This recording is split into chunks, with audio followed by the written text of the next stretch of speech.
में शूटर का नाम भी आप लेना जो है ना समझ लें गुनाह। इससे जो है ना समझ लें ज़ीरो टॉलरेंस में इसको कहूँगा कि लाहौर का क्राइम कभी इस तरह कम नहीं हुआ जिस तरह 2025 में ख़त्म हो गया। तो अब शूटर्स का फैशन ख़त्म हो गया हुआ है। अब अगर किसी की दुश्मनी है तो वो खुद ही पंगा लेगा तो लेगा और मौत को दावत देगा। सर आपने कहा कि जब GAT ने इन दोनों भाइयों को गुनाहगार करार दिया गया है GAT में, क्या समझते हैं कि लोकेशन के हिसाब से बकौल आपके कि अमीर फ़तेह जो था वो वहाँ पे मौजूद था जब जवेद भट्ट का कत्ल हुआ है, लेकिन जब उनके स्टेटमेंट हम ली वो कहते थे कि अमीर फ़तेह अपने घर पे मौजूद था। देखें बात सुने, इनकी लोकेशन जो है ना इनके अड्डे की या इनके मेरा घर की या डेरे की आ रही है, उस लोकेशन पे ये सारे जो है ना प्रेजेंट हैं। और आपको पता है लोकेशन को जो है जिस तरह ये फरांदी करते हैं, जिस तरह इसका सारा रिकॉर्ड निकालते हैं, तो वहाँ पे बदनुमानी या इस तरह के दो नंबरी की गुंजाइश नहीं होती।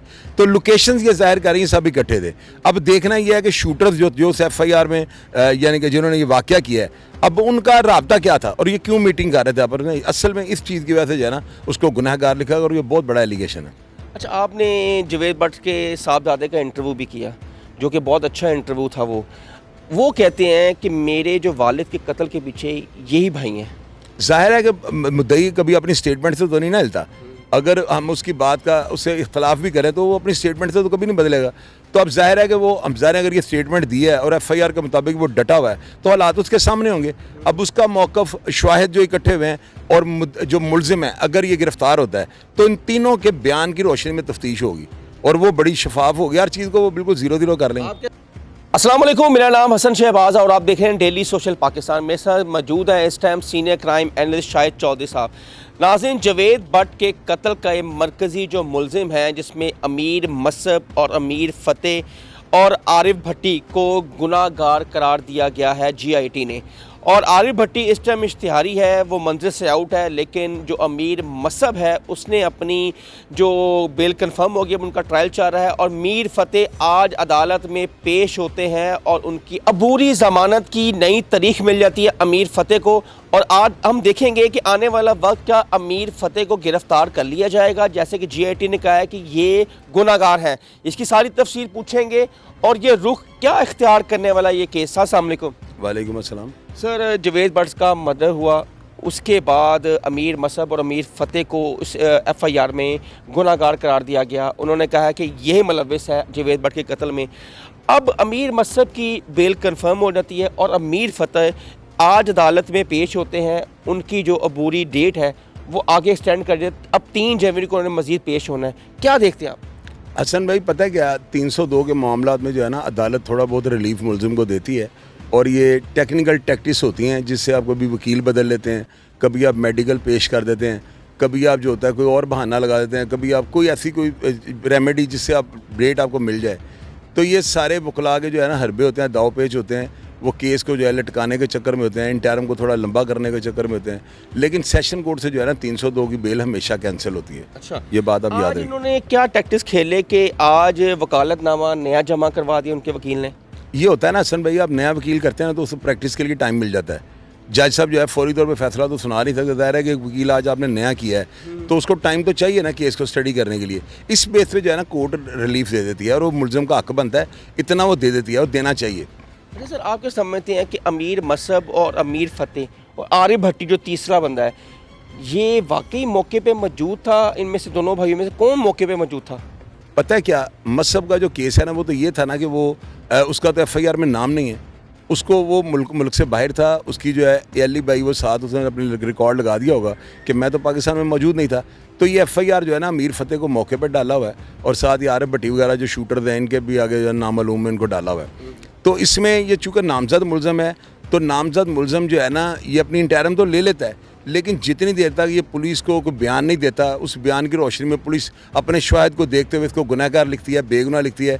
ये सारा प्रोसेस अभी यक तरफा है। अभी वो मुलजिम जो है ना गिरफ्तार नहीं हुआ। मुलजिम अपना इंटरम पे जो बयान देता है उसमें बड़ी लचक होती है, बड़ा झूठ सच उसने बोले होते हैं। तो जब ये बेल कैंसिल होगी उसके बाद शामिल तफ्तीश ही होगा ना तो पुलिस तमाम शाहिद की रोशनी में जाने से तफ्तीश करेगी और हक़ाइक़ सामने आ जाएंगे। अच्छा सर, हमने देखा कि जैसे CCD का क़याम हुआ और लाहौर का सबसे बड़े जो तीफ़ी भट्ट हैं जो उनका बहुत नाम है उनका मर्डर हो जाता है मुबैना पुलिस मुकाबले में। आप क्या समझते हैं कि अब ये ख़ानदानी जो दुश्मनी है 2 घरों में, क्या समझते हैं कि अब ये मज़ीद आगे बढ़ावा होगा कि यहीं रुक जाएगी? देखना यह है कि सुहेल ज़फ़र चड्ढा साहब ने जो बयान दिया था, जो उन्होंने स्टेटमेंट दी थी कि दुश्मनदार जो है ना दुश्मनी अपनी ख़त्म कर लें या मुल्क छोड़ दें अगर उनको अदम तहफ़्फ़ुज़ का कोई ऐसा मामला तो। अब इसमें देखना यह है ना कि अदारे, अब मंडी बहाउद्दीन वाला वाक़या हुआ है तो वो भी स्टेटमेंट के बाद हुआ है, तो इसमें जो है ना ज़ाहिर है कि कोई अगर ऑर्डर अगर ऊपर से आता है या उसके ऊपर हुक्मनामा उसका जारी होता है कि इसके ऊपर आपने अमल करना है या अदारों को मुतहरक किया जाता है, तो उसमें जो आफ्टर शॉक्स आते हैं फिर उसके ऊपर कोई ना कोई नया कानून या कोई नई हरबा उसमें इस्तेमाल होता है ना।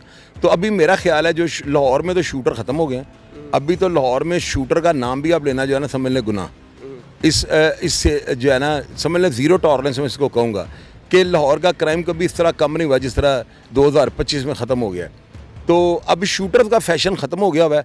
अब अगर किसी की दुश्मनी है तो वो खुद ही पंगा लेगा तो लेगा और मौत को दावत देगा। सर आपने कहा कि जब जीएटी ने इन दोनों भाइयों को गुनाहगार करार दिया गया है जीएटी में, क्या समझते हैं कि लोकेशन के हिसाब से बकौल आपके कि अमीर फ़तेह जो था वो वहाँ पे मौजूद था जब जवेद भट्ट का कत्ल हुआ है, लेकिन जब उनकी स्टेटमेंट हम ली वो कहते थे कि अमीर फ़तेह अपने घर पे मौजूद था। देखें बात सुने, इनकी लोकेशन जो है ना इनके अड्डे की या इनके मेरा घर की या डेरे की आ रही है, उस लोकेशन पे ये सारे जो है ना प्रेजेंट हैं। और आपको पता है लोकेशन को जो है जिस तरह ये फरांदी करते हैं, जिस तरह इसका सारा रिकॉर्ड निकालते हैं, तो वहाँ पे बदनुमानी या इस तरह के दो नंबरी की गुंजाइश नहीं होती। तो लोकेशन ये जाहिर कर रही हैं सब इकट्ठे थे। अब देखना यह है कि शूटर्स जो FIR में यानी कि जिन्होंने ये वाक़या किया है, अब उनका राब्ता क्या था और ये क्यों मीटिंग कर रहे थे आपस में। असल में इस चीज़ की वजह से जो है ना उसको गुनहगार लिखा और ये बहुत बड़ा एलिगेशन है। अच्छा, आपने जवेद भट्ट के साहबजादे का इंटरव्यू भी किया जो कि बहुत अच्छा इंटरव्यू था। वो कहते हैं कि मेरे जो वालिद के कत्ल के पीछे यही भाई हैं। जाहिर है कि मुद्दई कभी अपनी स्टेटमेंट से तो नहीं ना हिलता। अगर हम उसकी बात का उससे इख्तलाफ भी करें तो वो अपनी स्टेटमेंट से तो कभी नहीं बदलेगा।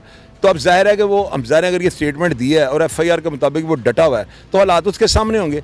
अब उसका मौक़िफ़ शाहिद जो इकट्ठे हुए हैं और जो मुलजिम है अगर ये गिरफ़्तार होता है तो इन तीनों के बयान की रोशनी में तफ्तीश होगी और वो बड़ी शफाफ होगी, हर चीज़ को वो बिल्कुल ज़ीरो कर लेंगे। आप क्या समझते हैं कि सेशन से अमीर फ़तेह की डेट कैंसिल होगी और हाई कोर्ट में जाएगा ये केस? 100% ये हाई कोर्ट जाएगा और हाई कोर्ट से भी बेल कैंसिल होगी, गिरफ्तारी देनी पड़ेगी। अमीर मसहब की कैसे होगी फिर बेल कंफर्म? वो पाकिस्तान में नहीं था ना, वैली भाई बनी थी, उसने अपनी दिखा दी कि मैं पाकिस्तान में था ही नहीं, इस वजह से उसकी बेल कन्फर्म हो गई थी। उसकी बेल का कन्फर्म होने के लिए जो है ना बहुत बड़ा जवाब मौजूद था कि वो पाकिस्तान में नहीं है, तो ना उसका FIR में कोई नाम था, ना उसकी ईमान, ना मशवरा लिखा हुआ है, तो वो तो मुलज़म था ही नहीं।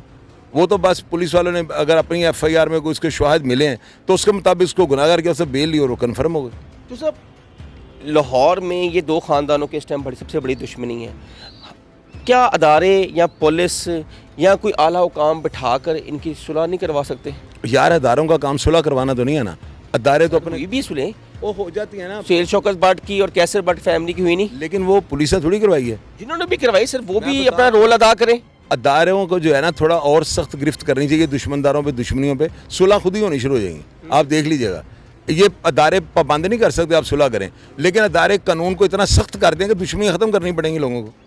आज तक सर इनकी सुलह होते होते रुक जाती है और कोई ऐसी बीच में चीज़ आ जाती है जिसमें ये सुलह फिर बैक हो जाती है, इसकी वजह किसको ठहराते हैं? पता है क्या, इसमें जो है ना पुरानी पुलिस जो थी ना वो इसहाक को भड़का गई है। पुरानी 80-90 के दौर की जो पुलिस थी ना, तो वो काम बढ़ाते बढ़ाते अब यहाँ तक काम आ गया। अभी काम जो है ना वो नौजवानों के हाथ आ गया हुआ है और नौजवान वो जज्बाती होते हैं। तो मेरा नहीं ख्याल अब इसमें सुलह की कोई गुंजाइश रह गई है, क्योंकि जवेद भट्ट का कत्ल जो है ना वो तो बिल्कुल सरासर उसका ताल्लुक ही नहीं था दुश्मन, बहुत ज्यादती हुई है। तो इस वजह से जो है ना ये अभी सुलह की मुझे तो दूर दूर तक कोई चीज़ नज़र नहीं आ रही। कोई चीज़ नजर आई? आपने उनके बेटे जो हमजा का इंटरव्यू किया है उनकी बातों से क्या लगता है कि वो सुलह की तरफ गामजन है या नहीं? यार जिसका बाप कत्ल हो जाए वो चाहेगा सुलह हो जाए, वो तो चाहता है मुझे अदालतों से इंसाफ मिले, अदालतें जो बेहतर समझेंगे वो कर रहे हैं। उसका बड़ा अपने मौक़े पर डटा हुआ है, वो बड़ा यानी कि बड़ा थैरोली जेंटलमैन मुझे लगा है। मैंने उसकी बातें सुनी हैं, बड़ा ज़बरदस्त जहादीदा लड़का, 40 साल उसकी उम्र है और माशाल्लाह वो समझता सारे काम को ना। तो मेरा नहीं ख्याल अब इससे सुलह की गुंजाइश बनेगी। क्या हम देखेंगे आने वाले वक्तों में अमीर फ़तेह सलाखों के पीछे होगा? यार ये मैं कन्फर्म नहीं कह सकता हूँ पाकिस्तान में क्या नहीं होता है, लेकिन अभी तक की जो सिचुएशन जा रही है ना उसको जेल में जाना पड़ेगा। जी हाँ नाज़रीन, आप देख सकते हैं ये हमारे साथ शाहिद चौधरी साहब, और उन्होंने देखा कि लाहौर की सबसे बड़ी जो दो दुश्मनी है भट्ट बरादरान और टीपू टक्का वाला के, और ये जो नस्ल दर नस्ल चलती आ रही है अब ये तीसरी नस्ल में कन्वर्ट हो चुकी है। हमें चाहिए, हमारे इदारों को चाहिए और आला हुकाम को चाहिए कि मज़ीद खून रेजी ना हो लाहौर में। इन दो घरों को बिठाया जाए, इनके बात की जाए और इनकी सुलह करवाई जाए, ताकि ये नस्ल दर नस्ल जो लड़ाई हैं, जो जान चले गई हैं, कई दुश्मनों में जानें चले गई हैं, मज़ीद ना जाएं। हसन शहबाज को इजाज़त दें। कमेंट सेक्शन आपके लिए है, अपनी राय का इजहार ज़रूर कीजिएगा। तब तक के लिए अल्लाह हाफ़िज़।